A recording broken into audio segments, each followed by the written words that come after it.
We'll stay online for just a little.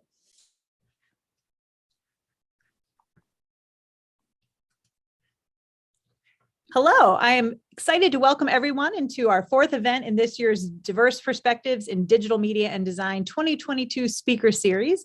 To paraphrase James Baldwin, nothing can be changed until it is faced. And this is certainly true of the inequities that have historically shaped the entertainment and design industries. We would like to begin today's event by acknowledging that the land on which we gather here in Storrs, Connecticut, is a territory of the Mohegan, Mantucket Pequot, Eastern Pequot, Schaghticoke, Golden Hill Pagooset, Nipmuc, and Lenape peoples who have stewarded this land throughout the generations.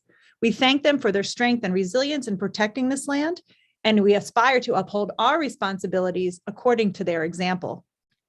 Today's event will feature a candid conversation with our special guest, Cheryl Miller, followed by a Q&A with our co-hosts and questions from the virtual audience. Please take advantage of the YouTube chat box to submit questions for Cheryl, which we will try to answer during the discussion.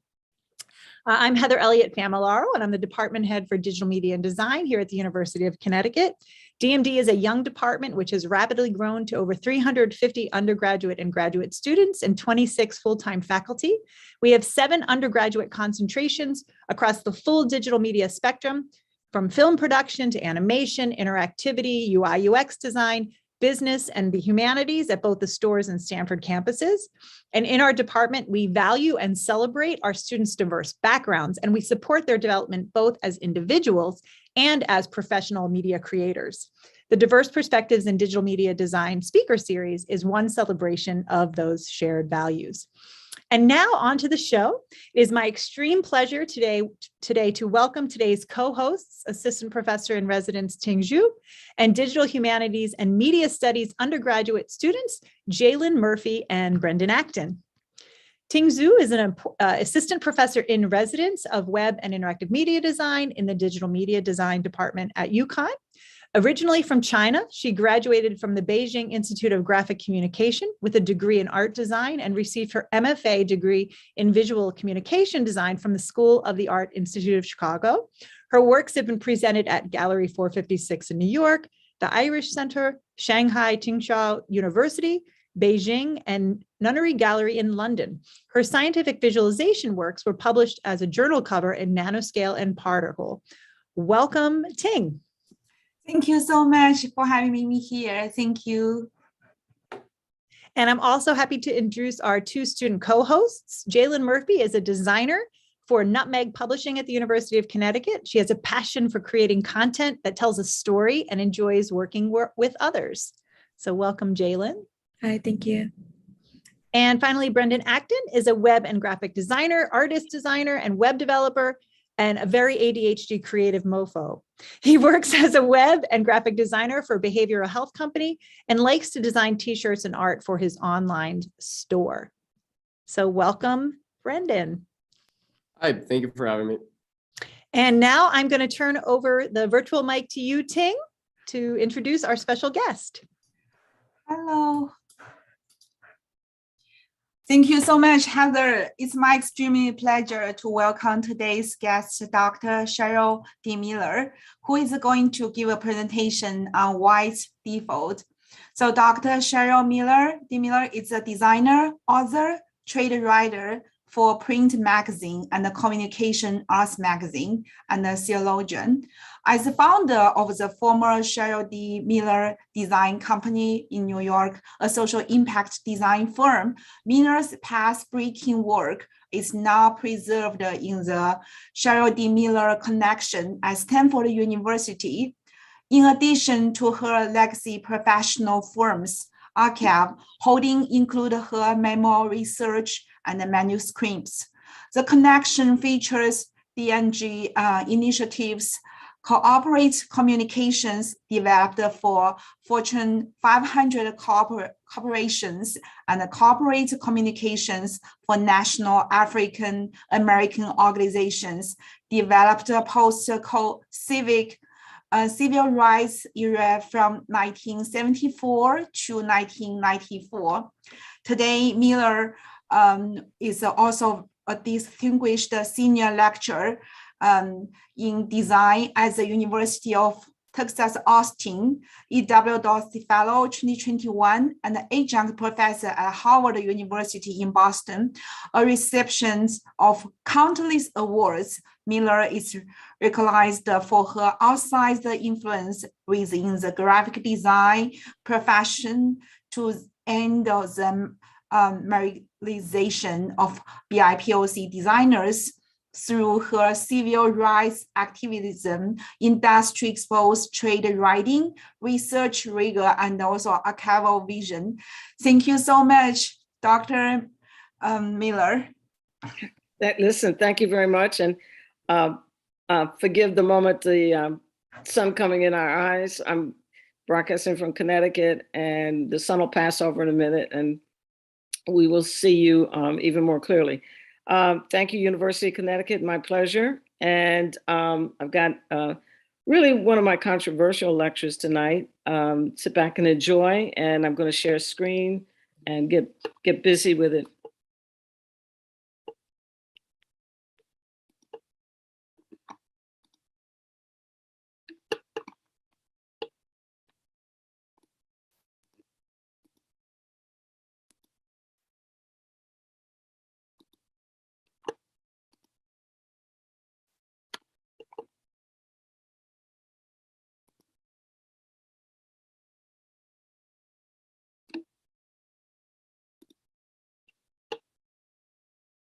Okay, so we should be seeing, somebody give me a thumbs up. We should see full screen.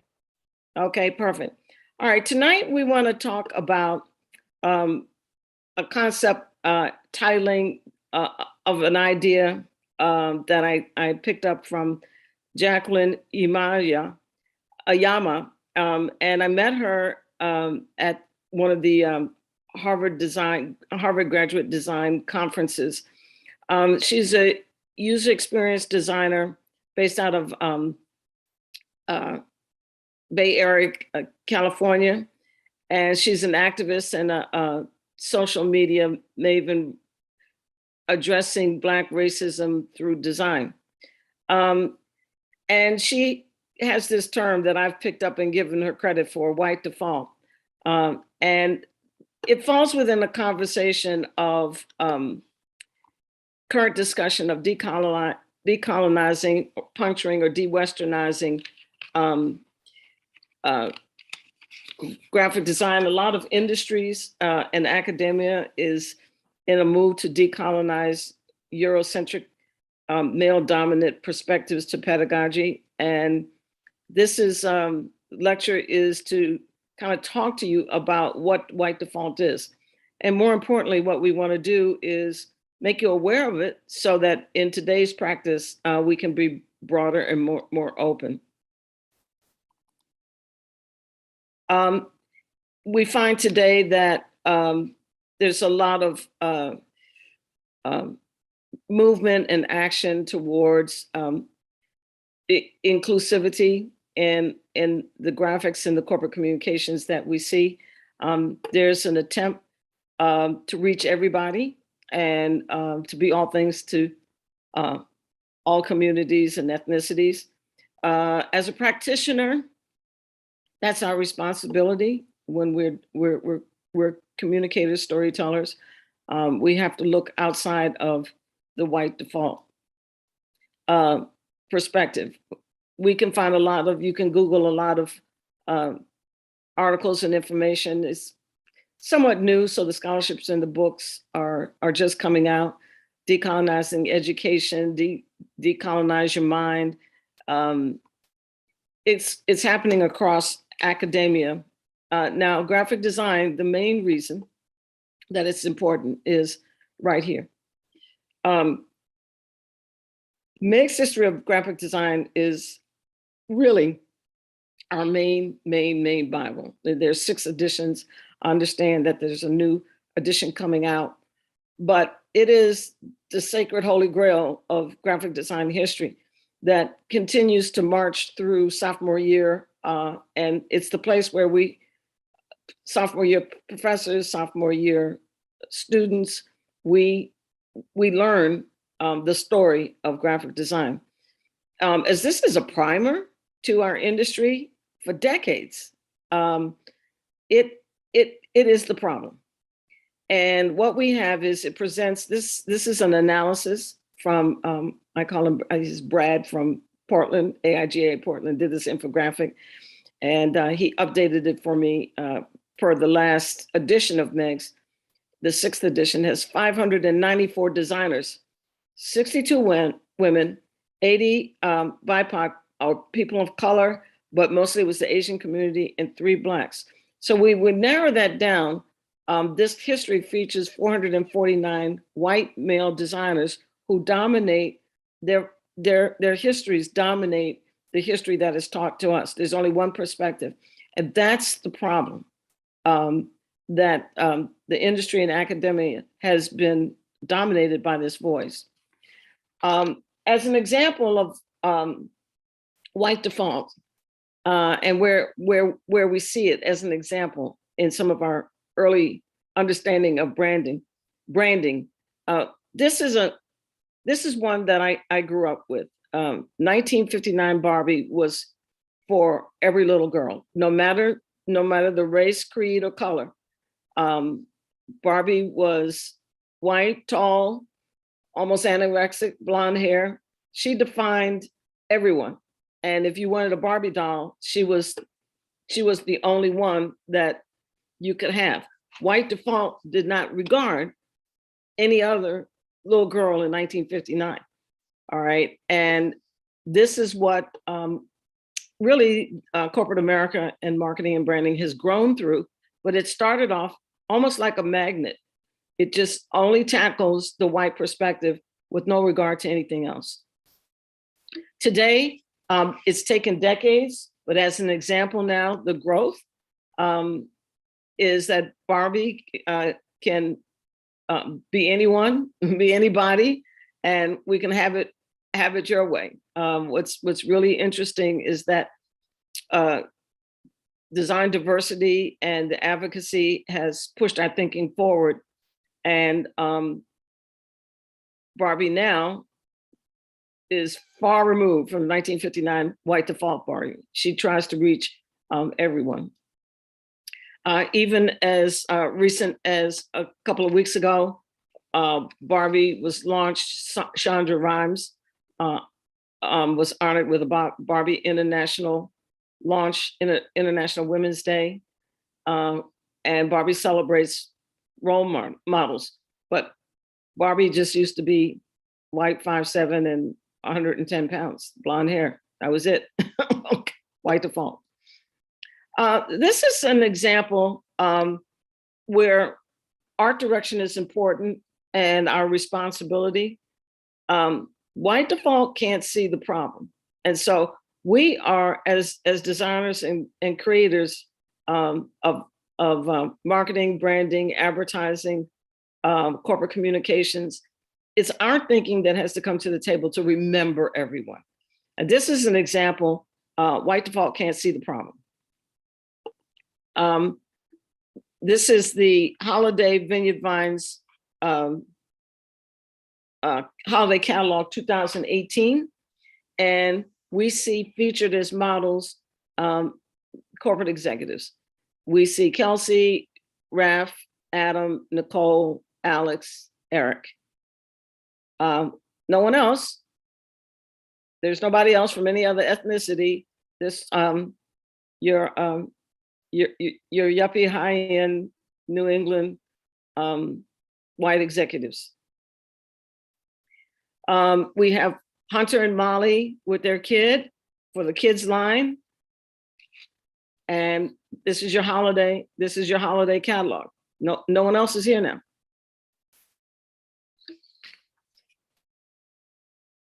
You know, we're up here in New England. It's it, nobody else is here. No one else is here, okay? And this is an example. Art direction, no one else is here. And you well know, everyone else is here. Look around your classroom. But Vineyard Vines, you would think they would only want to sell, you know, to one young adult. Now, this is an example of what white default does. It can't see when it offends. So we turn the page, and to get some diversity, we see Leah and Olivia. Okay. Their dad, Manny, works on our construction team. Okay, that's offensive. All right. Why not just have Manny? And why are his kids so the presented and used? So what are they mixed? Are they black and white? Are they Hispanic and white? Are they could be any combination, but their dad is on the construction team. All right. And this is diversity, and the models are the corporate executives. If that's the case, Manny should have been a model, but Leah and Olivia defines, okay, well, this is how we're going to approach. They don't see this. This is offensive. Manny, who works on our construction team, his kids present the diversity for the catalog. Well, Oprah will always come by and take care of things for us. And Black Twitter, Latinx Twitter, every other affinity group Twitter, when they're offended, we'll take care of your brand where you missed it. There we are, no one else. You know, New England guys, we're up here together. This is it. This catalog talks to no one else. Okay, this is not old catalog, 2018. Okay. White default will take your money even if it doesn't represent anybody else. This is all up in this Connecticut, guys. We're all up and down Starbuck Avenue. That's what I call it. Okay, Weston, Willport, Fairfield. Okay, there's nobody else there, right? White default would say there's nobody else here. Okay, this lacks this lacks diversity, as if no one else was presented. Oprah agrees. White default tries to fix the problem. Okay, so let's say we point to it, we find to it, and so when I do some analysis or critique on this cover, so you throw, a Black gentleman in. Now, the question I have, and everybody's on a corporate, look at it with me, everybody's on a corporate cruise, real clear. All right, so is he the captain for the yacht company? Does he own the yacht? Is he on the staff? What is he? It's not clear what he is, but I would dare say some of the leave behind impression could be that he's, I don't know, I wouldn't even try to judge it, other than he could be so many things, but he's visually not equal to the story. All right. And he could just be the captain that's working for the yacht company. I'm not sure if he's an executive with the team and he's in charge of doing the boat, but white default tries to fix it, but leaves this ambiguity. White default tries to define diversity with a lot of mixed race solutions. So fair skin models with curly hair seems to be, but everybody's not fair skinned with curly hair. All right, so that somehow this seems to be the appropriate solution. And we're still not seeing the breadth of community that is even in Connecticut. White default tries to define diversity with these mixed race solutions. And one of the things that it does easily, and if you notice, go home and notice these things when you're watching cable and television and commercials and so forth. White men with Black women seem to be okay in advertising and marketing. So we see these commercials, white men driving, the Black wife, mix the kids in the back. This seems to be repeated template paradigm. This is okay. All right. But the minute you flip it and you put a Black man with a white woman and a mixed kid, Twitter and everybody else goes crazy. This Cheerio ad, everybody went ballistic because the white man was the dad and I'm sorry, the black man was the dad, and the white woman, okay, was the mom, and the kid in the middle is Macy. Okay, so, but we don't take a liking to this. Okay, and this is what white default does to try to exhibit diversity. Well, there's more to being diversity in design than just mixing and matching black and white models and favor one strategy over another. White men and black women with mixed kids in the back of the Cadillac seem to be okay. Corporations continue to make mistakes, and they can't see. And one of the things that I try in this lecture is to inspire the new practitioners to be responsible in art direction and to broaden your lens so you don't make these corporate mistakes where corporations have to roll out apologies. So this is a Macy's ad, and Macy apologizes for its ad. And where it misses is that, okay, there's some diversity. It looks like up on the right, you've got a gay couple, family with kids. You've got a regular traditional unit with your white family, and down at the bottom. But what sent Twitter and everybody crazy was that the black family had no dad.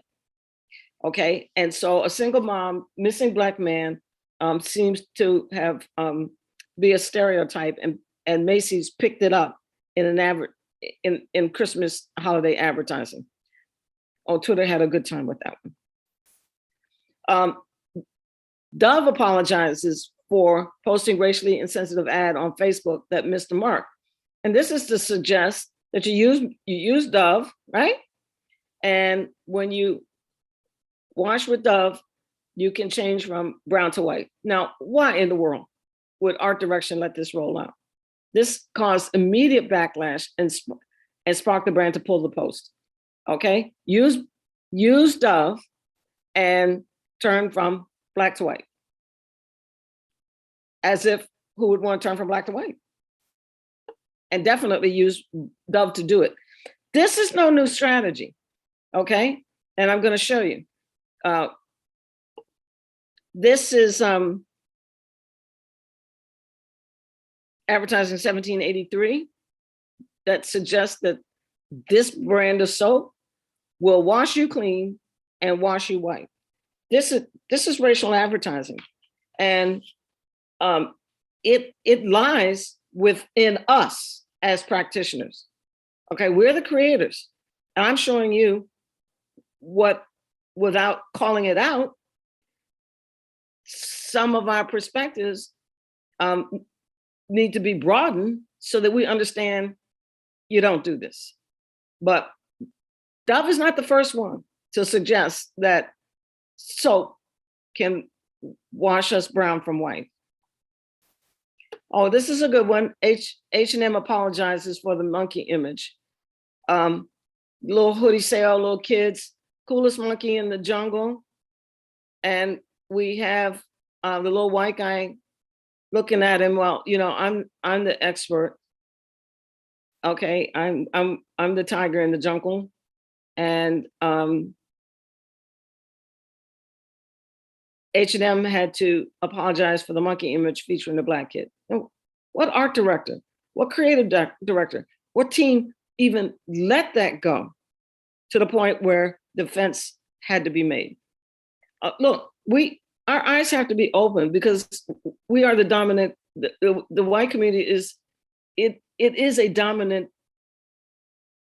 creative force, but you have a responsibility until the industry and performance of change balances itself. So we have representatives from everywhere and everyone.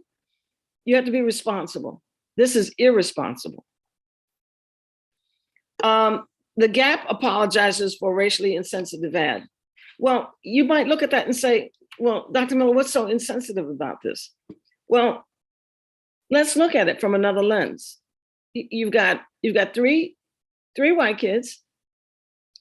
And when we talk about inclusivity, we've got three white kids and they're in power postures. Okay, one on his head, one with this gymnastic stretch. Can't nobody do that, power positions. And the older girl, or seemingly, is in the center, and she's tall, and she's got this autocratic subjectivity kind of, I don't know what to say, but I'm over you. I'm over you. And the three white kids have common denominator. They're dressed in white and blue. And now here's the poor little Black kid. Okay, she's the only one. She's singled out. She's the only one. She's not in any particular pose of authenticity. She doesn't have on the same template, a paradigm of clothing, whoever decided, and put her in pink and put her with a love t-shirt. This is love, okay? And it's racially insensitive. And trust me, this photo shoot went out, and somebody and everybody on the team thought it was okay, until all of a sudden it got taken down. Oprah says, "You're right, Dr. Miller." One of the other things that is very difficult in art direction, and white default has a tendency to miss it, is to take the time to make sure that you're identifying, you don't mix up people, all right? These egregious errors are continual. So these are some examples in publishing. You all are in digital publishing. In publishing, take your time with your art direction. Mistaking Condoleezza Rice for Susan Rice. Do all dark-skinned Black women look the same? New York Times under fire for mistaking Angela Bassett for Omarosa Newman. An art director, your future art directors, you lose your job on this, and it's your responsibility. You're the creative force for these layouts, content developing. If you don't know, ask, because at the end of the day, Twitter will take you down, and so will Oprah. Here's one. Fox News apologizes for mistaking Patti LaBelle for Aretha Franklin. Aretha Franklin's not even in the grave yet. And the news backdrop, it pops up with Patti LaBelle, Aretha Franklin singer. Okay, they put the wrong photo and then corrected it with Gladys Knight. Okay. And Fox News has to apologize, mistaking Patti LaBelle for Aretha Franklin and then correcting with Gladys Knight. Just take your time. And if you don't know, ask. That's what your researchers. This one is most recent. This was most recent, this last week, week before. Serena calls out New York Times after the paper prints a photo of Venus for her. This last week before last. There's no excuse for this. All you have to do is take your time. White default has to take its time when it's in charge of creative. That's right, Oprah. This one is challenging. And this is almost like our little test. First off, do we even know who these people are? And two, they look so much alike. Who's who and what's what? And you could take your time and call out, we've got Elijah Cummings and we have John Lewis, and they were House of Representatives, and in the House of Representatives. And this is an example of, if you had to do a story, if you had to do photo researching, if you're in charge of content development, take your time. If you didn't know here and you didn't pass the test, here we go. John Lewis, Civil Rights leader, Georgia, United States House of Representatives. And the one on the right is Elijah Cummings, Civil Rights leader, Maryland U.S. House of Representatives. This is a challenge. And this is a challenge for white default. It's very, very difficult. And when in doubt, ask. We've got to really be careful. Here's some examples of offenses. Makes too many wrong assumptions. Here's the story of Chief Executive Officer of Tegna apologized for an incident in which he mistook Adonis Hoffman, CEO of the Advisory Council, for a car valet. This gentleman was at a board meeting to be interviewed to be on the board. This is Adonis Hoffman, the Chief Executive Officer of Tegna. They're together in a board meeting to decide if Adonis Hoffman is going to be on the board. The board meeting is over. They go down to the narthex of the hotel, and the Chief Executive Officer of Tegna turns and asks Adonis, are you the hotel car valet? Can you get my car? I'm like, you don't assume. You can't assume. Be careful. And now he had to apologize for mistaking Black board nominee as a valet. All right. Amanda Gorman was racially profiled. She was just right there with her poetry for the inauguration. And no sooner did all of the world see her, she was racially profiled at her apartment building by the attendant at the front door. Okay, like, do you live here? And these things hit the news and demand apology immediately. So the doorman said, do you live here? You don't live here. What are you doing here? And she just got off of national global television at the inauguration. Oh, boys, white default, Black Twitter or Oprah will take you down with these issues, or you'll lose your job. How about that? This is Tamika Ellington's work. She's from Kent State, and the role of design in the perpetuation of anti-Blackness and white supremacist thought. This appropriation and blackface, it seems to find its way on the runway, fashion couture runway. Burberry apologizes for debuting hoodie. Okay, so with a noose around its neck. So it's got the little Burberry plaid, but it's a noose. Ralph Lauren is selling Black fraternity branding and logo on cargo pants without permission. I'm like, I don't think so. Pez has a little candy. And Gucci's got the turban on the runway. And oh, what's really, Prada is famous for making blackface purses and wallets and stuff. Crazy. Why? We know not to do this, but we do it anyway. Why? I don't have an answer for that.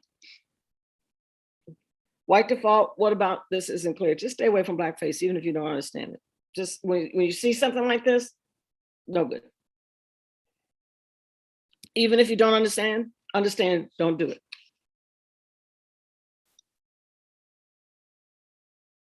Black Twitter and Oprah will take care of these things for you. Now, here's some regard that I find interesting as good designers, and product design and sensitivities and sensibilities. The discussion of nude. See, that was the issue with Barbie in that era of 1950. Nude was pink. That's it. Nude is pink. No, nude is whatever human color nude is. And so what's become popular is the ballet slippers, tights, makeup, it's important to regard and recognize the color of nude is all colors. I love the solution for the shoes because women of different color and different beautiful shades of bronze and brown, here to date, they've been forced to wear stockings. And if you want to wear a nude shoe with a white suit, that's all you had was a light beige pump, no matter the color of your leg or your stockings. This one example made Instagram kind of go crazy with, yeah, and got everybody woke.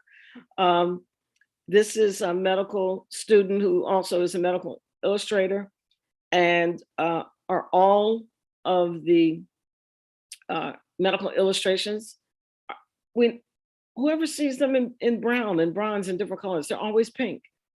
And so Instagram went crazy over this medical student and who's studying to be a neurosurgeon. And these are his illustrations. And I understand that they're going to be published because this is a regard to the community. Not every human body is pink. With the only thing that's common with the human body on the inside is the blood is red. How about that?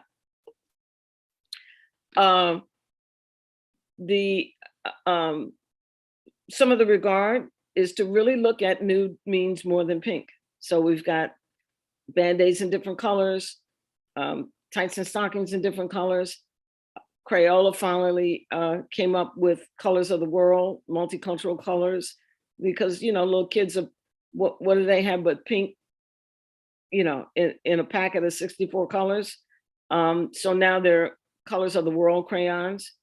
And an example, the image on the right there, you see, that's the example. So you have a regard for different shades of stockings, pantyhose, but you put all of them in a nude pump, okay? No, what really works is the other slide where the shoes are designed. It's a classy look, but it's really tacky to put women of color, variety of colors, into a nude shoe that's light beige. White default says, why I gotta make another shoe? Because nude isn't pink. Nude is all colors. The history of, let me show you where some of this starts, and it starts in our pedagogy. It starts in our culture. It starts with the way that we've been taught. It starts with the problem that we've got a dominant primer book, and everything spins off of that, of 594 designers and however the infographic told me 490 some white men, and they teach us this. And there's nothing wrong with that. I'm here to teach you more. All right. And this is where it starts. It's in the beginning. It starts right here. Okay. This is an old civil rights image. Is European art the only art? No, demand Black art. Art, the original client to art was the church. And if you've traveled the world, or when you travel the world, I've traveled the world, Black Jesus is all through the Mediterranean, okay? And Black Jesus is in the alleyways, Greece, Montenegro, Croatia, Italy. The Byzantines taught the Russians, the Russian Orthodox Church, the icons are all brown and Black. Jesus became white at the Renaissance, 1453-ish. With the church and the Vatican and so forth. And white Jesus is but I've seen these are my vacation pictures. White default will have you only thinking of the Vatican. And all of these icons and stuff are before the Vatican. And what's really fascinating are the Russian Orthodox Church. I had one student in one of my classes stop me in the lecture and said, Dr. Miller, my art history teacher told me that the Russian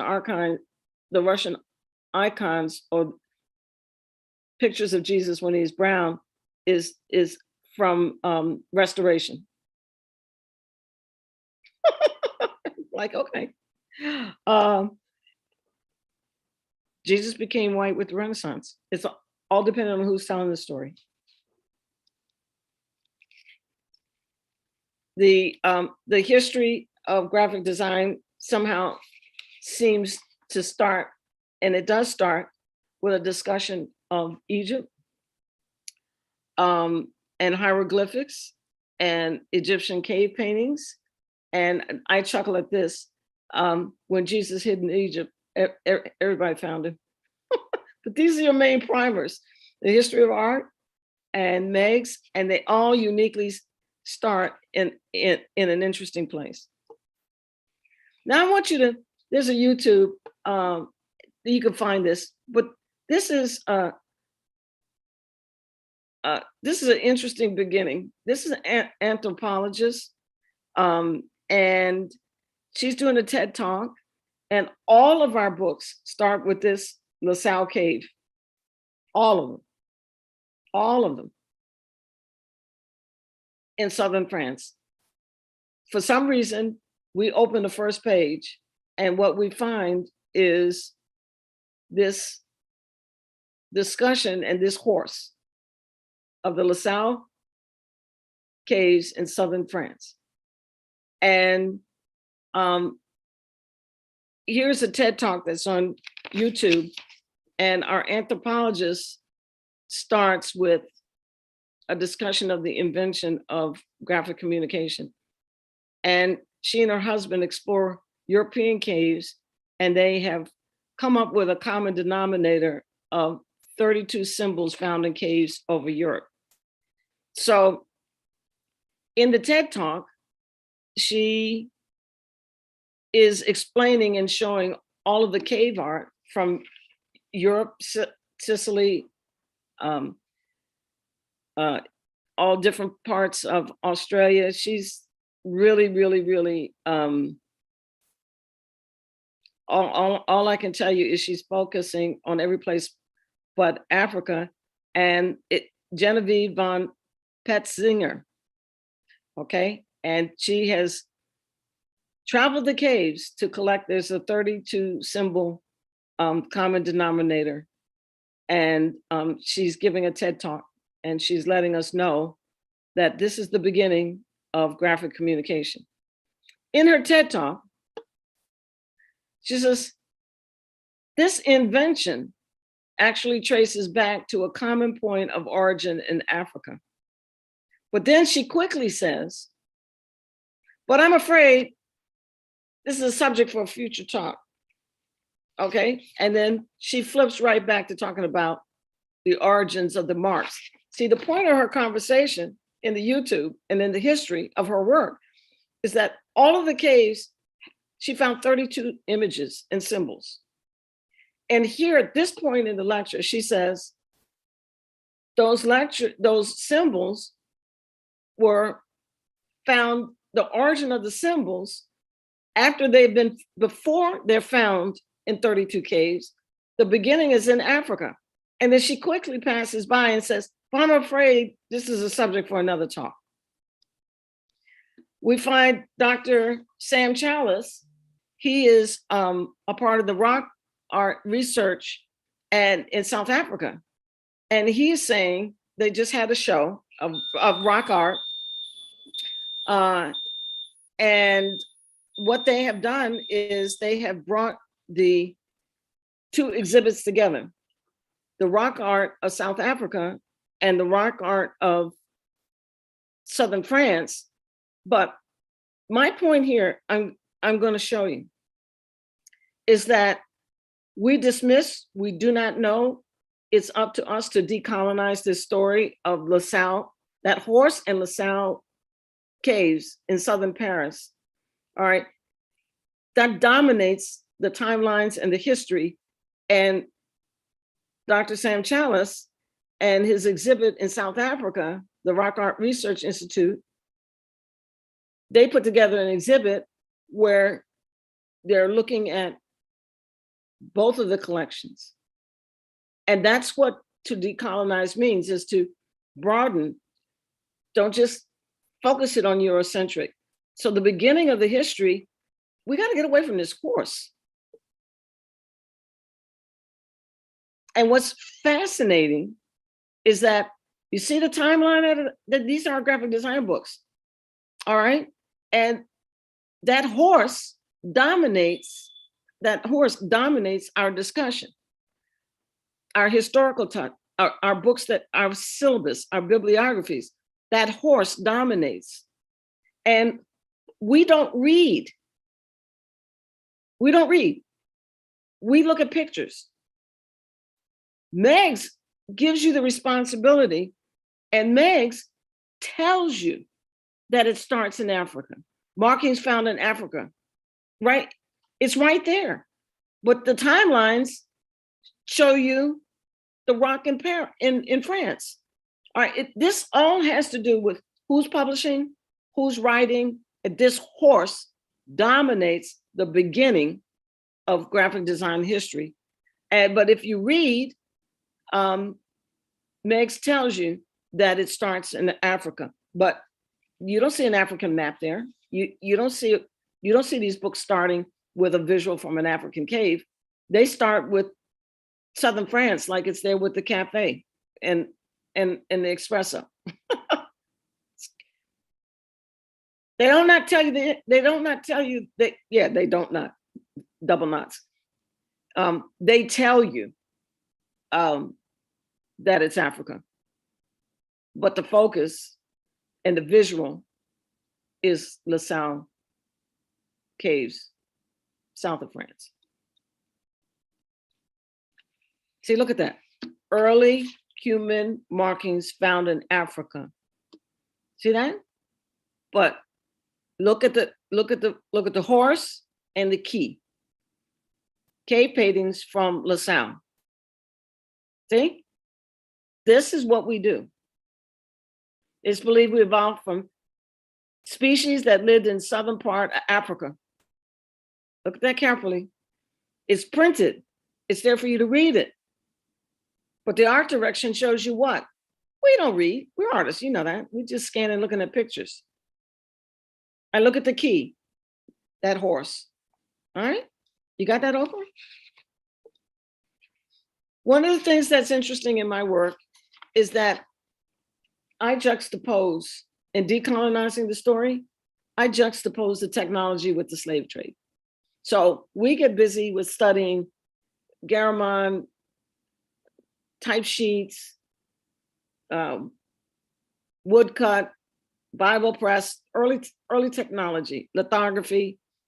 And this colonizer who's developing the technology, the colonizer also has another business of the Renaissance, and that's stealing Africans and selling them. So what we see is a usage of the technology for their other business, stealing Africans and selling them. This is one of my favorite lectures about branding and usage of the technology. You know, we're looking at lithography and, you know, Caslon-like. We're looking at printing, and branding is made in America by London. These are tobacco sleeves and tobacco bags, cigar bags and the such.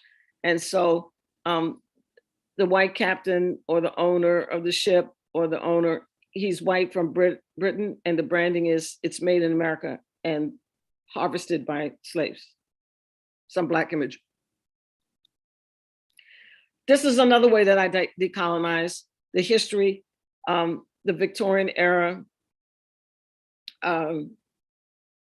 the decorative arts era, William Morris. We go pages and pages and pages of study with William Morris. And oh, by the way, Lloyd Garrison is using the same technology for the abolitionist movement, making newspapers to come against slavery.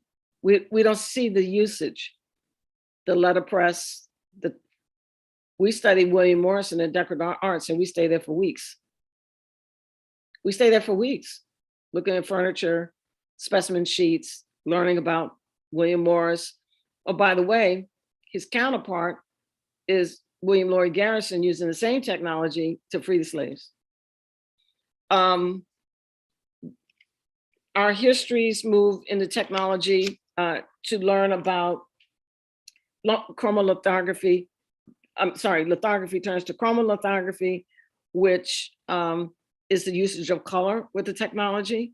And this is the season of the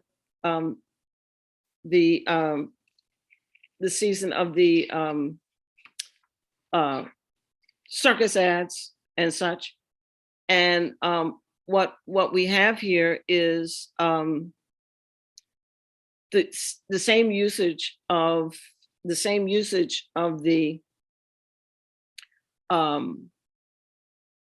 technology for the minstrel ad. And it's offensive, and we don't see this also usage. A lot of we focus on Ringling Brothers and circus ads, fashion ads, and you never see how the technology is used. We are at a 6:30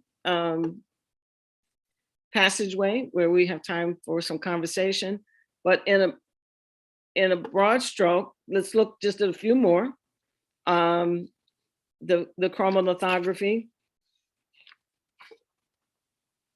for minstrel shows. I'm telling you, we focus on the circus.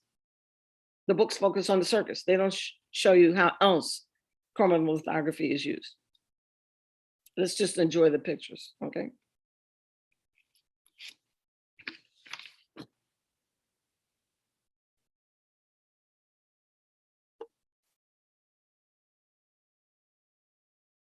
So these aren't in the books.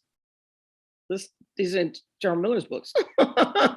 And these things, Cheryl. And I want you to see the responsibility. You have a responsibility, okay?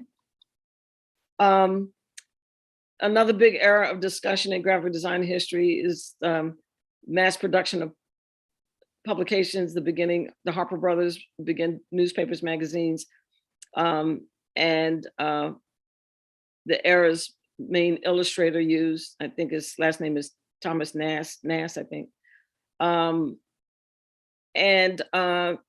We could just, it speaks for itself. Fat shaming, body shaming. No, everybody is a target during the development of this technology. Simple recipe for muffins, and the artist you would see she's full of muffins there. Yeah, what's good? What's good? Not inclusive advertising, but Aunt Jemima. Oh my goodness. Look at that down at the bottom. That white woman is hoisting Aunt Jemima up, okay? Oh, that's a good one. Yeah, what's a good plantation home without Aunt Jemima and her pancakes?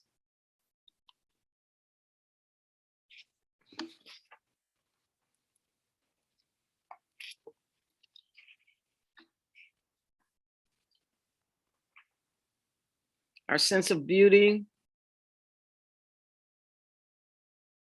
the imagery, the stereotypes we use. You are the new practitioners. You're going to be responsible.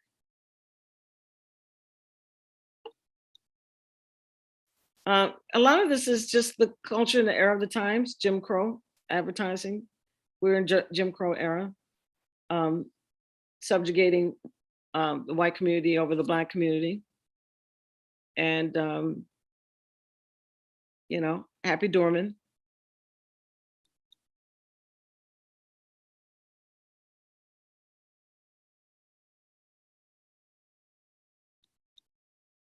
Gets a little better. Our advertising, segmented marketing into the 50s. They a whole discussion, the Black community can be a consumer base. And so as they're advancing into the community as a consumer, they can afford products, services, furnishings, clothes, etc. And some of our depictions look a little bit better. We call it segmented marketing back in the day. Yeah, Black folks can drink Pepsi. It's okay. The 80s drove 70s. What people don't realize is that McDonald's, Burger King, there was a move. Black folks just didn't show up in McDonald's ads. Nope. There was advocacy to the Ad Council, the New York Urban League, National Urban League, and their premise is if we're going to eat your food, buy your products, smoke your cigarettes, drink your sodas, drink your liquor, you're going to put us in advertising, you're going to give us a shot of the advertising money, we're going to work for the advertisers, and we're going to have our own businesses. It wasn't without, oh yeah, and don't forget, if we're going to smoke your cigarettes, this is before they banned cigarette advertising. So this just didn't happen without a press from community to say that if we're your consumer, you're going to represent us and you are going to use us, and we're going to make money doing marketing and advertising. This is a popular book that just, Madison Avenue, The Color Line is brand new by Jason Chambers. There's plenty of articles online, how did Blacks get into advertising anyway? I came through an era when it was labeled segmented marketing. Our community is in this tension of acceptance that the new demographic demands that as practitioners, we pay attention.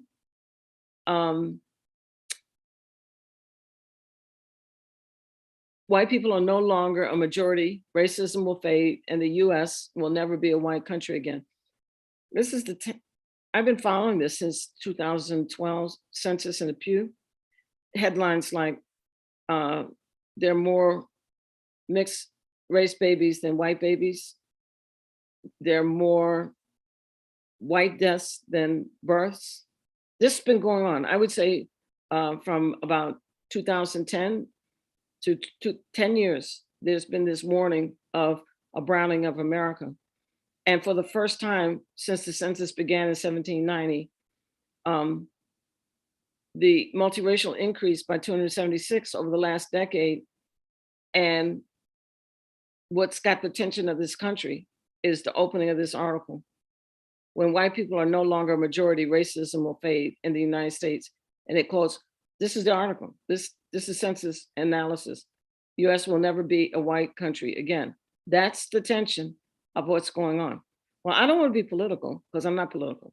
What I am trying to say is that to be able to embrace diversity in our community, even sitting one with another, studying it, being on teams, our responsibility for all of our approach to design and content development, we must take this into consideration.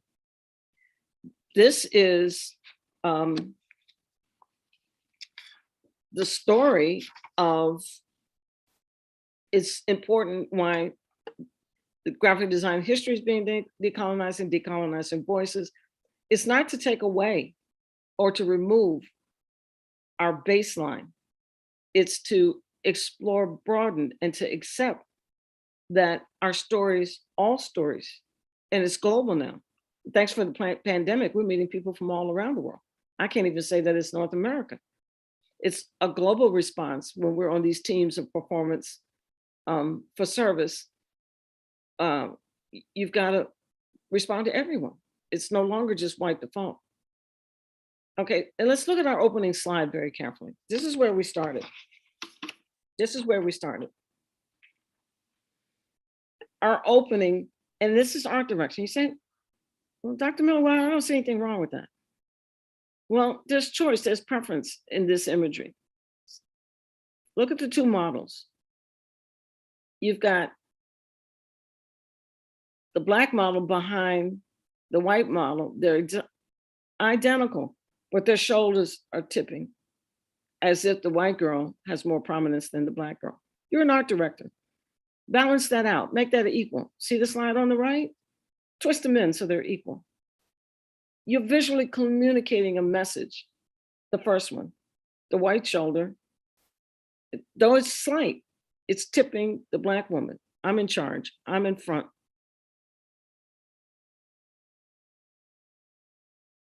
I'm better. The one down at the bottom, I'm equal.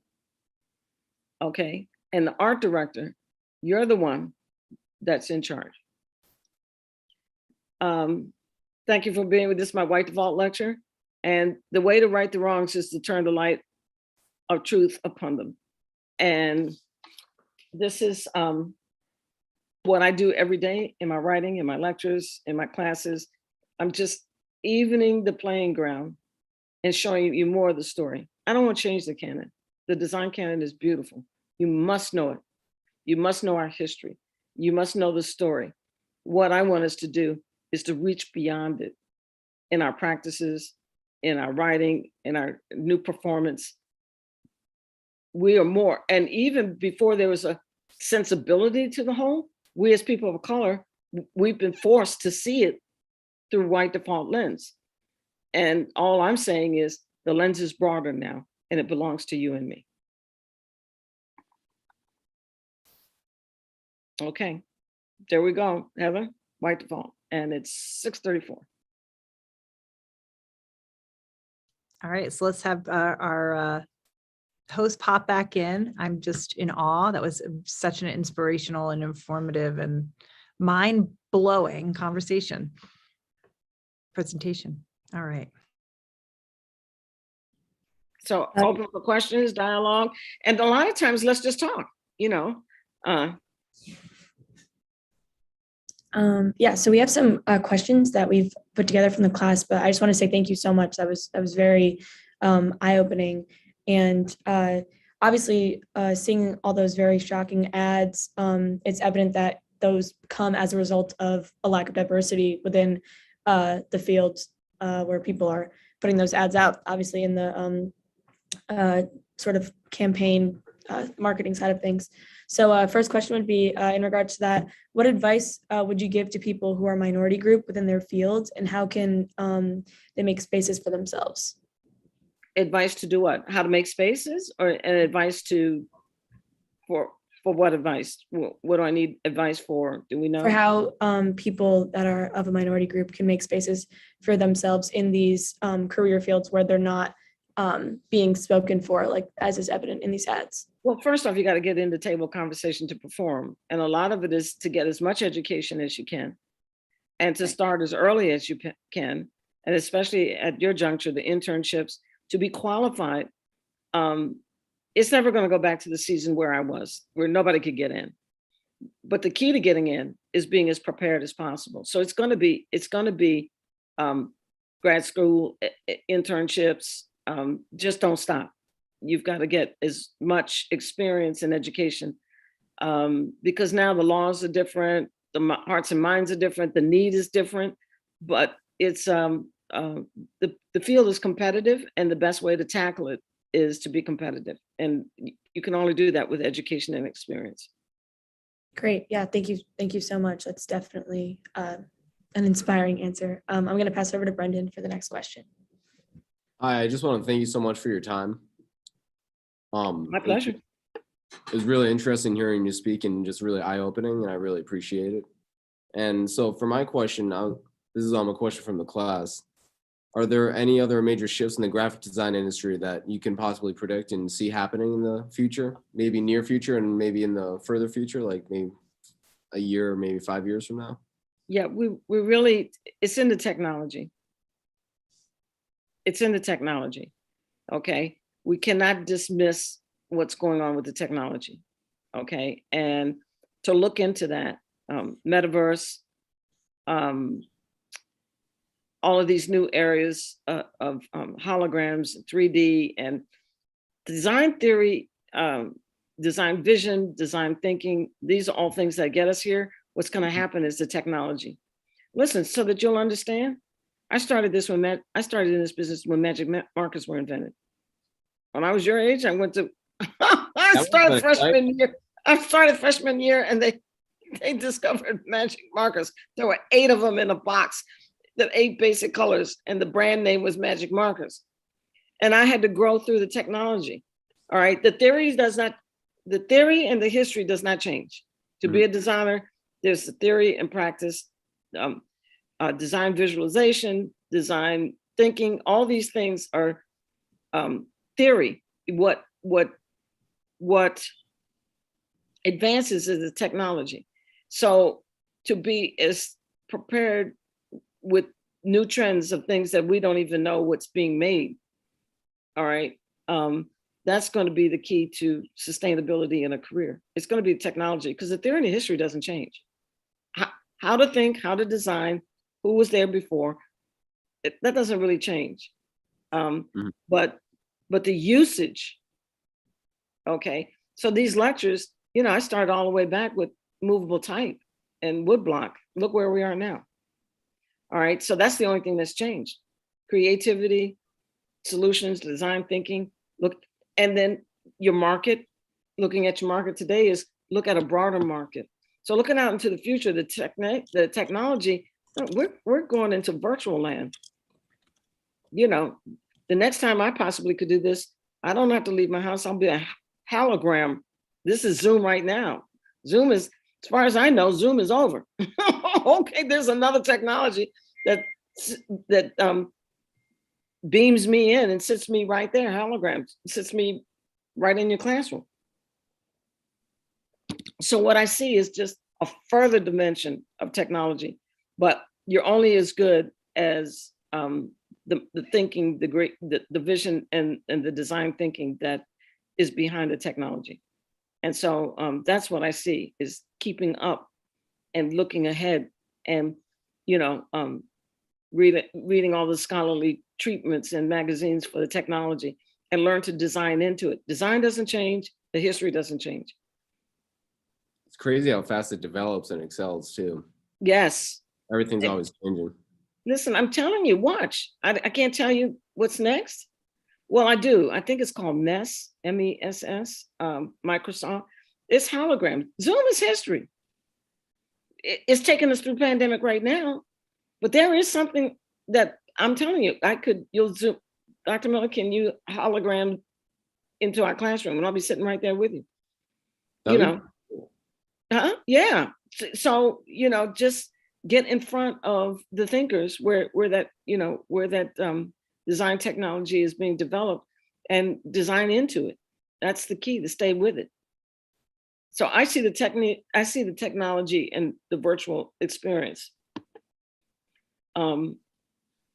moving designers further into solving for that environment. I'm only here to inspire you to look into these areas. This is for you to do. I did my era of magic marker.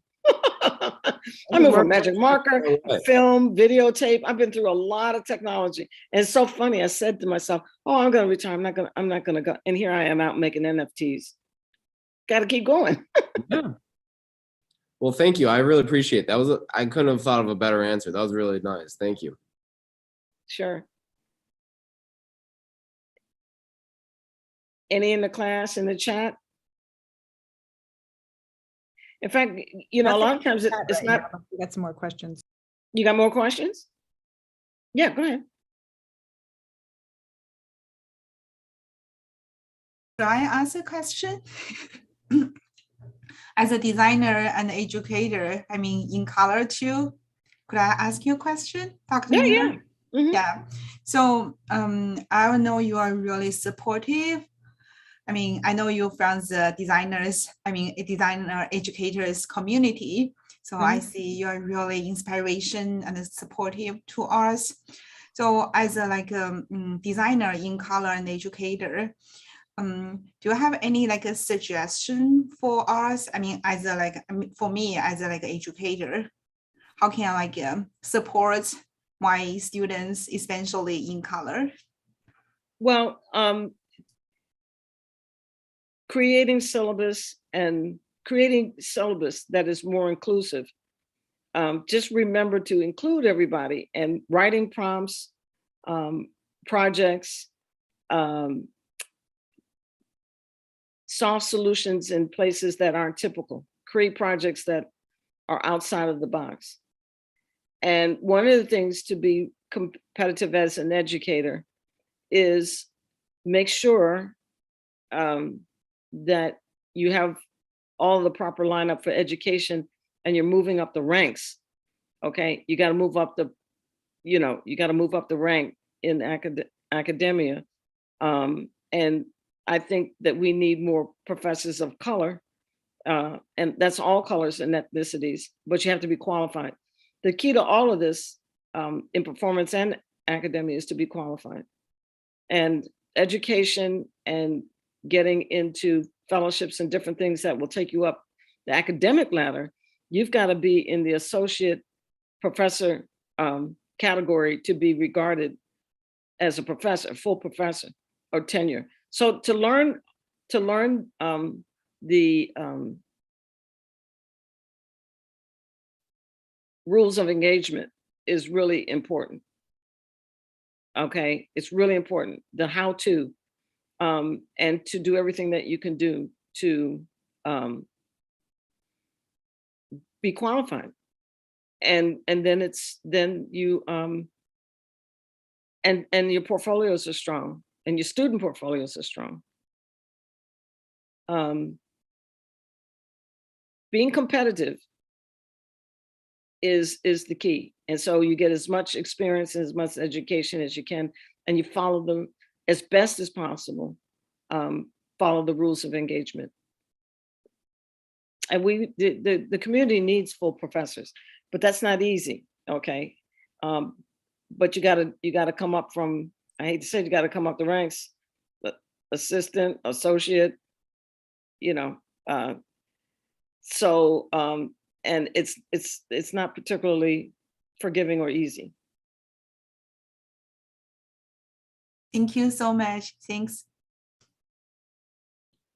I'd love to ask another question.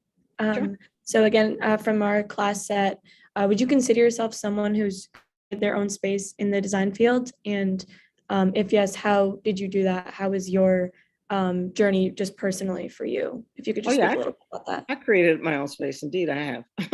Figured. Definitely but I spent, I was in broadcast industry for 10 years. So I worked for television before I moved to New York. And then ultimately I moved to New York. I opened my own firm at really the right time for women and minorities in business in the city. And my graduate work, I'm leaning into that work now, that the thesis capstone work.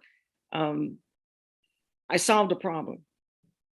And so I created Mission, and I've been writing and talking about that for over 50 years. It started with identified a problem, and I believed that I had a solution. As a designer, I believed that I had the design solution for the problem that I assessed. And so I've just been talking about it, living it, writing it. It started early with the same message. I'm still here with the same message. Everybody's here. It's just not white default. Right. Yeah. Great. Thank you. I guess to follow up with that, then, what is your next step in design activism? I mean, I know we've seen a lot of your past work getting ready for the talk and things like that. We've looked over your website and the other materials sent to us, but what do you think, like, what are your future goals? You've done so much. I know, right? I'm still at it. Writing the history books and archival work. I've got the history of Black graphic design artifacts that I'm collecting at Stanford University and Cooper Union. Great. I am designing diversity classes, design diversity classes, and most importantly, I'm writing. I'm writing, and I'm writing into our trade magazines. I just had an article out with CA it's important for me to get the scholarship in your hands so that you can do the next leg of work. And then I always have academic goals. And so as many of you that I can inspire to journey on and to be makers and to be broad. Oh, you want another? Oh, sure. Hold on one second. This is fascinating. You want to get this? This is my current one, Heather. Communication Arts Typography Annual. This is, you can get this right now. I would say if you get the hard copy, you can read it online. I think it's free online, but you want to get the hard copy because it's iconic. There was a show, 1970, the Exhibition of Black Arts, and it's an intriguing article that was originally published in 1970, and it showed New York's finest 49 Black graphic designers, 1970, and CA republished it, and I wrote a historical introduction. So my research here to the article, it was originally published in 1970. And see, because of the breadth that I've been doing this, a lot of Black graphic design history is in, and the practitioners, the stories are in card catalogs. All right, and it wasn't brought forward and digitized. So the original article, let's see.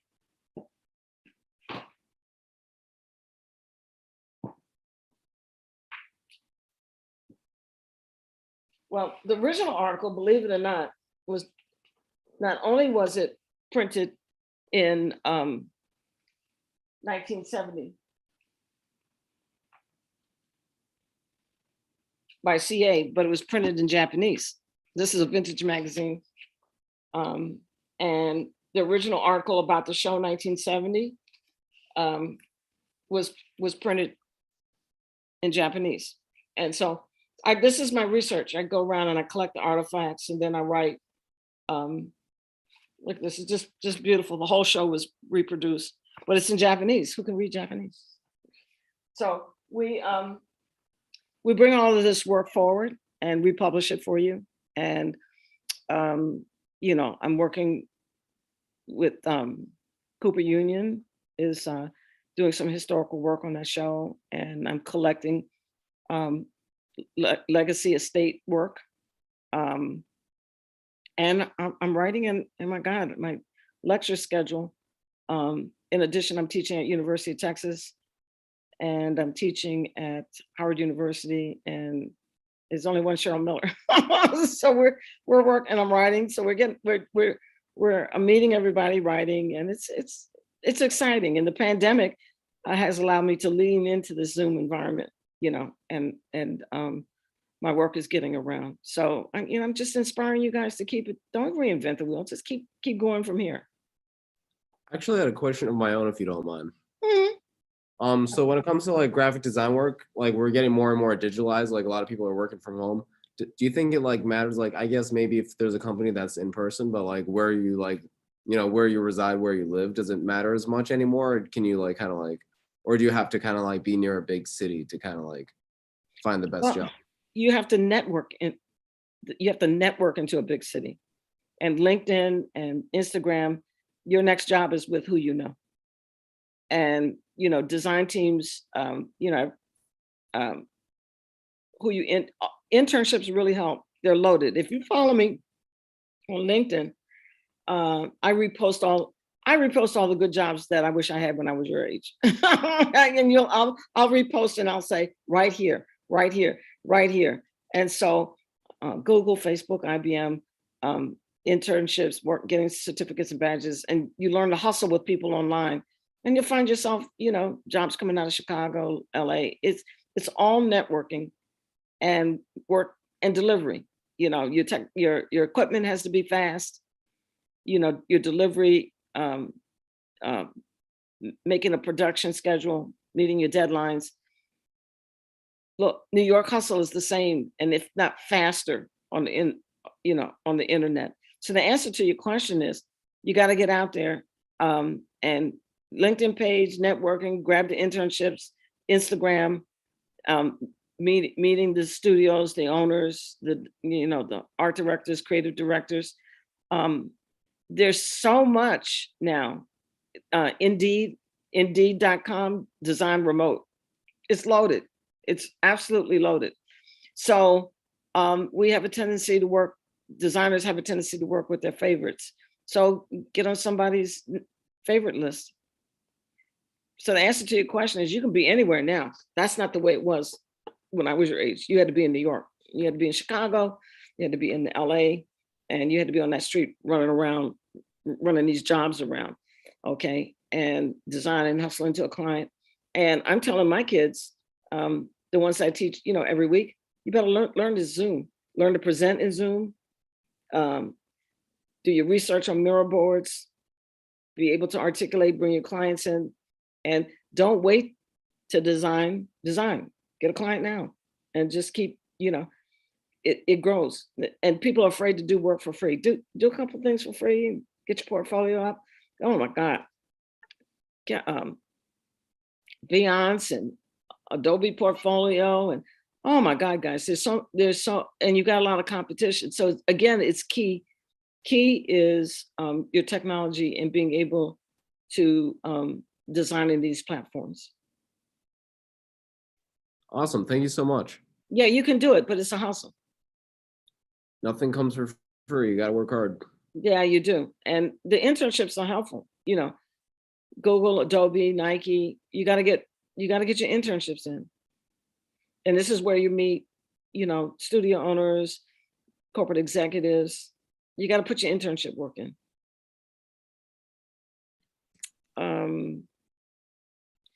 And their partnership relationships.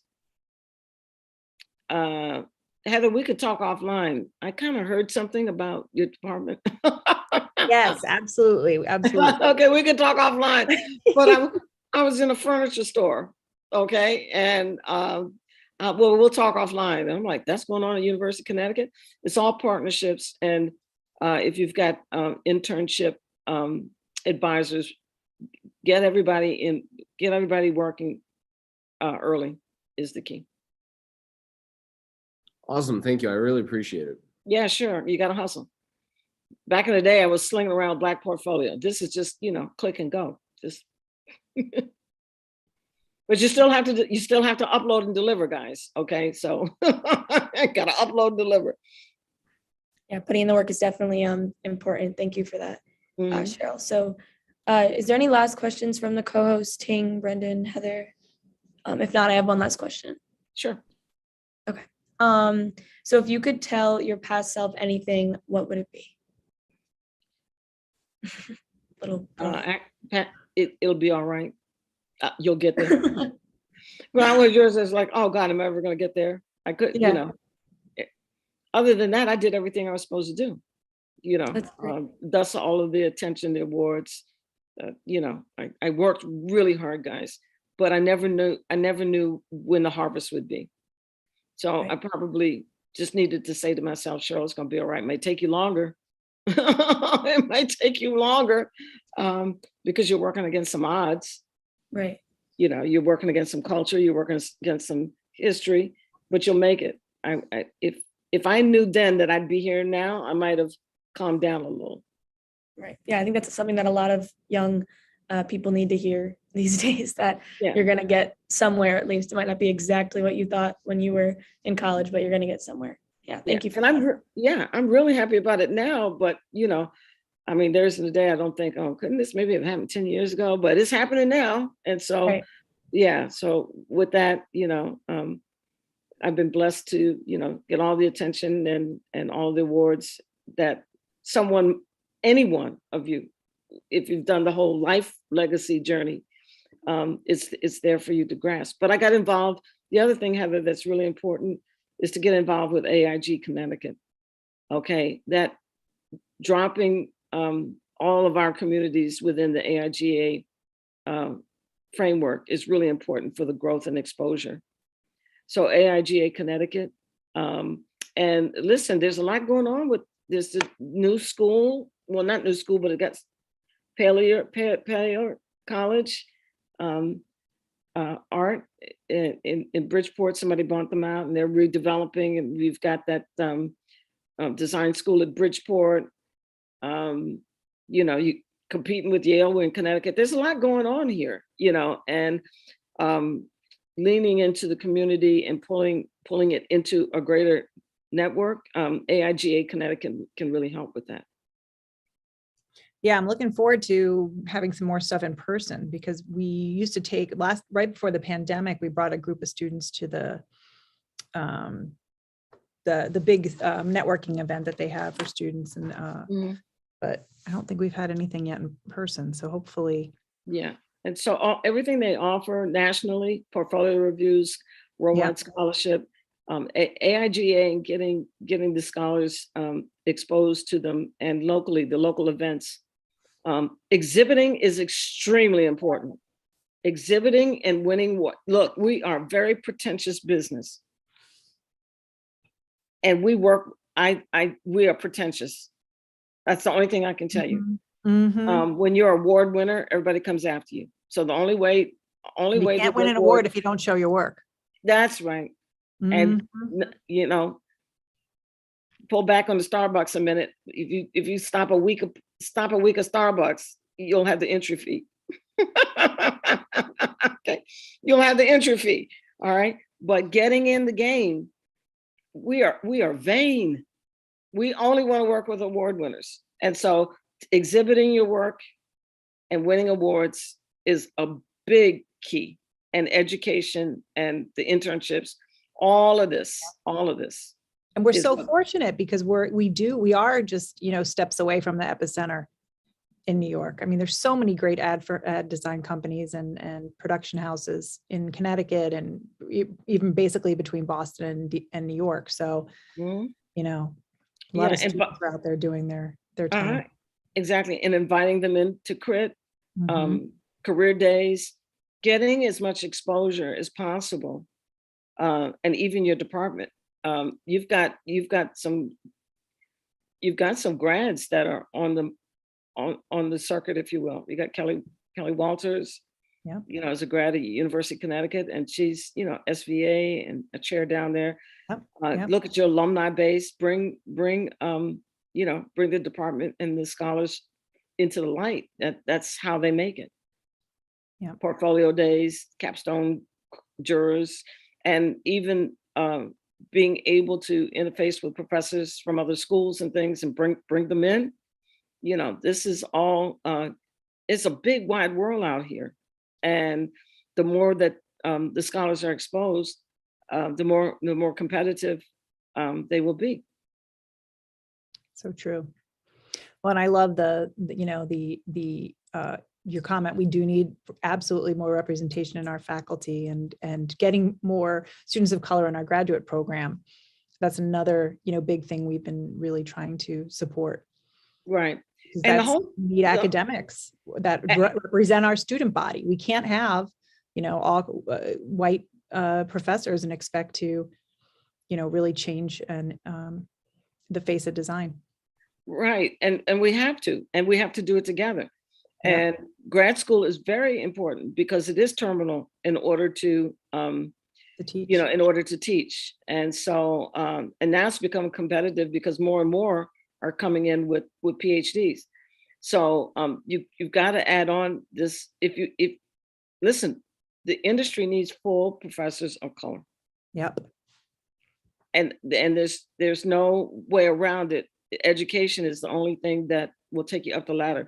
You might get some shortcuts along the way for some favor and some advantage, but it's not going to happen if you don't have to stair step on somebody's degree. Right. You know, you got to have it. You have to have it. So just square your shoulder back, and, you know, having the education and experience, you know, to have a rich point of departure for this is going to make you competitive. So that's the only thing I can tell you. And, you know, Cheryl Miller, I've done as much of it as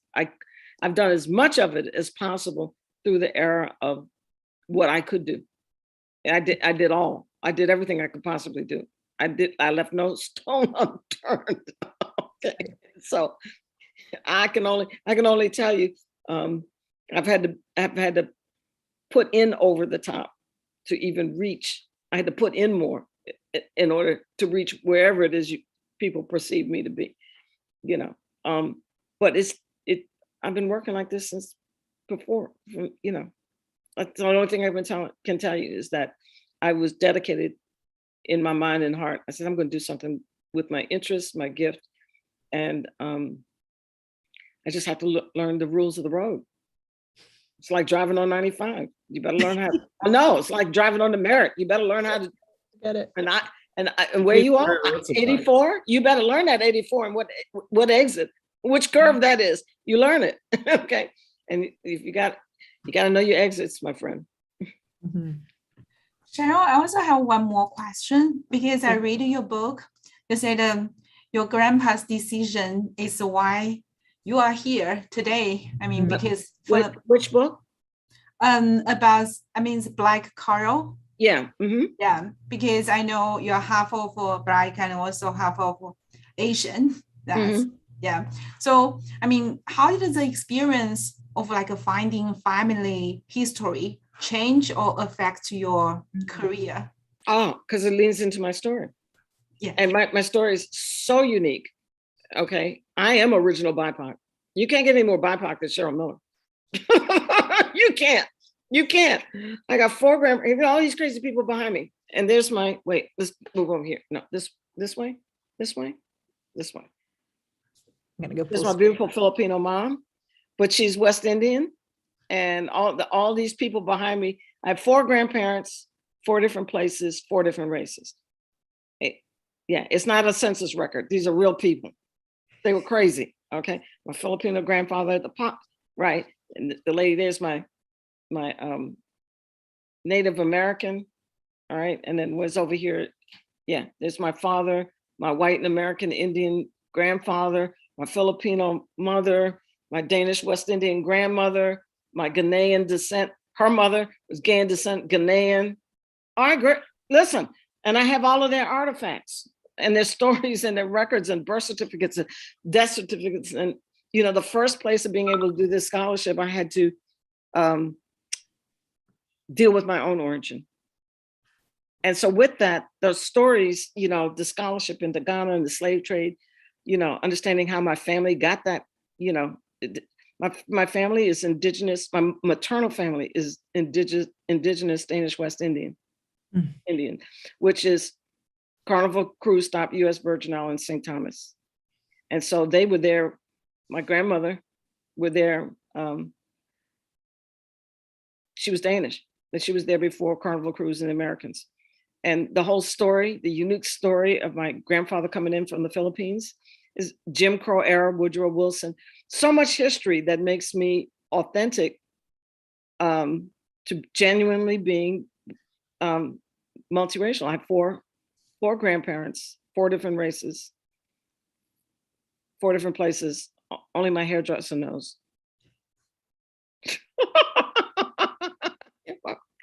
I got an ear from here, light eyes from there, curly hair from over there. I'm only 5'2". I'm like, and then because of the era, I'm one drop. I was raised African American. Okay, so I've had to reconcile all of that. I'm a Black woman. I had to reconcile. I was raised African American. I was raised in my father's hometown, Washington, D.C. And so it wasn't a whole lot of place to put all of that. And so I have a place for it now. I have a place for it now. It makes sense now because you all exist. You all are like me. But that's not the way it was when I was growing up. When my kids, Heather, when we went around to college campus, I called my brother from one of my kids. I would go around to the information tours, right? Yeah. And they have all the affinity groups taking everybody around and, you know, visit campus day and all of that. And I call my brother. I said, brother, we should be going to college now. He said, why? I said, well, 1, there's a mixed race group. 2, everybody looks like us. We're not the odd ones out. He says, really? I'm like, yeah, all the kids look like us. Well, now it's just time for us faculty to catch up with the students. Yeah, and see, this is because all of this was illegal. You have to know your history. It was illegal up until 1967. There was no race marrying. You could race mix, but it was illegal. All right, you couldn't get married up until 1967. So just take that as a marker why the census and the population has changed. Okay, so out of wedlock wasn't particularly vogue 1967. Okay, so let's take that, just going ahead and having babies for the sake of it with mixed race couples and, after work parties and stuff, the mores and society was different. And so the population of mixed race babies with the loosening of, society and culture, the change in the laws, now we've got this palette that we've got to deal with. And so you're going to find the mixed race community just by law of marriages, 1967. All right. Your population begins to change there. And then take all of the, look at America's immigration policies and all the different people. There's no color on love now. Come on. There's not a color at all. Love is love. And thanks for Zoom, I'm going to meet you. Okay. And so you take all of the different, listen, I'm waiting. I've yet to see, I've yet to see discussion, and I know it's there rising. The Afghanistan mixed population from the soldiers. Now I know it from, I hear the stories of the Eurasian communities from the Japanese, all war, Japanese. These are soldiers, children of soldiers, okay? There's Japanese, Eurasian children, German soldier children from World War II, Filipino, Eurasian. The Filipino Eurasians they have the worst time because America won't give them the same kind of patriot rights as the Korean and the Vietnamese. Right. Okay, so we've got all these organizations and things. And so now, do you know how long we were in Afghanistan? Where are those children? Where are those children? Okay, I have yet to see really see the story, the organizations. Okay, and even now in this Ukrainian situation, there's a whole Nigerian, Ukrainian scenario, and they're mixed babies, right? So that when we look at America's story, you can kind of, nobody believed the plotting of the census records, but 1967 in America is a marker. It's a marker because it became legal to the miscegenation laws changed. And so here we are. And we as a community of creating space, we have to accept that the demographic is changing. Here we are. Don't be afraid about it. And I'm telling all of my professors who are dominant, you got to just find a friend. We have to do it together. Yeah. You got to embrace I can't do it alone, and you can't do it alone. But you know me, and me knowing you, maybe we can take care of the young scholars. That's right. Yeah, who knows what to do? So many incredible words. I could talk to you all night, Cheryl, but we should probably let our audience head out for dinner. What an incredible presentation. I mean, I can't thank you enough for sharing your personal story, your career story, and your insight and opening up all of our eyes to like what's there right in front of us, but to see it all in one incredible PowerPoint presentation, it just hits home in a way that I think nobody who watched this is going to forget or unsee what they saw and not think about the audience and think about white default as they work on design campaigns and work on their marketing strategies. So thank you. And thanks to our co-hosts, Ting and Brendan and Jalen, for hosting such a great dialogue. Please join us on our next event on April 11th, when we welcome Flavia Sparacino, who's the CEO and founder of Sensing Places Interactive. Additionally, we are proud to be a sponsor for the Indigenous Futures Through Multimedia event on Tuesday, April 5th at 6 o'clock. This UConn Indigenous Speakers Series event features Weishayat Avlater, Megan Byrne, and Alyssa London with host Nate Achebo, who is the Assistant Professor of Anthropology, Native American, and Indigenous Studies here at the University of Connecticut. And to register, we've got the link here in the chat. Check out our entire rich lineup in the Diverse Perspectives in Digital Media and Design 2022 Speaker Series at dmd.uconn.edu/diverse. And don't forget to subscribe to us here on YouTube and follow us at UConn DMD on all of their social media channels to see our department's great content. So again, thanks to everybody for joining us. I hope all of you are just as inspired out there in on YouTube as we were within this virtual space, and have an incredible week and ponder all these wonderful, insightful thoughts and history that Cheryl has shared here. So thank you. We have a lot of work to do. There is a lot of work to do, Cheryl Ting. But again, if we try to continue to inspire our young creatives and show them what's the what so of everything out there, hopefully we can change this world and make it a much better and more inclusive place. Well, that's what Thanks design again. is about. Thank you so much for having me. Mhm. Okay. Have a great night. Bye-bye. Bye, Cheryl. Bye, Heather. Bye-bye. Heather, I Bye. can stay on a minute if you want to stop recording and everybody leaves. Yeah, I just unstreamed. So perfect.